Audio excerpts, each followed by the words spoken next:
Ano na nga ba ang latest update sa Billboard Fan Army between SB19 and Ariana Grande?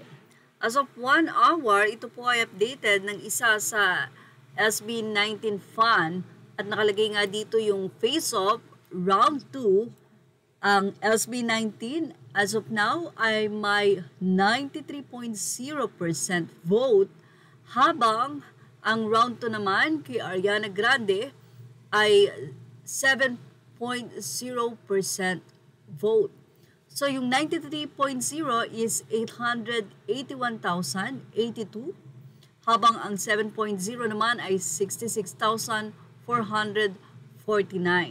So ang gap is 814,633. Malaki-laki pa, pero sabi nga ay wag magpakakampante. Kaya naman patuloy lang ang pagboto, panawagan ng mga 18. Sa laki nga ng naging boto ng SB19 mula sa mga fans sa pagsuporta nila sa nasabi nga pong Billboard Fan Army, makikita na halos 100% na nga ang nasabing boto. So ganyan ka-active at ganyan ngang binabantayan ng mga fans ang nasabing botohan. But anyway, another update na naman mula sa nasabi nga pong pagtatag na mapapanood ngayon sa Netflix. Dahil hindi lamang sa Spain nalathala ang SB19 pagtatag, pati na rin sa Hungarian.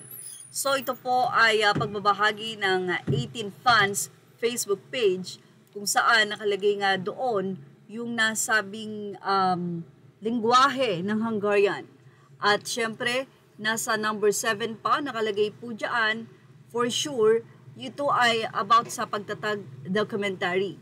Hindi natin masabi kung ano ba yung sinabi sa Hungarian ng Netflix, Hungarian Netflix or Hungarian article, pero nakakatuwa dahil napakarami na nga po ang nagbibigay ng kanilang komento o mga reaksyon at opinyon hinggil sa ngayon ay possible at hindi lamang sa Pilipinas sumisikat na boy P-pop, kundi pati na rin sa ibang bansa. Congratulations SB19 matapos ang pagtatag documentary. Ngayon naman ay ang sinusuportahan ng mga fans sa amang sulok ng mundo, especially sa kanilang world tour, ay ang simula at wakas. Well, nakatakda naman bumalik ang nasabi nga pong grupo sa bansa. Ito'y dahil na rin sa kanilang concert na hosted or ang nag-event ng ito ay ang Acer Philippines. Thank you for watching. Images are all credit to the rightful owners. Please like, share, and subscribe.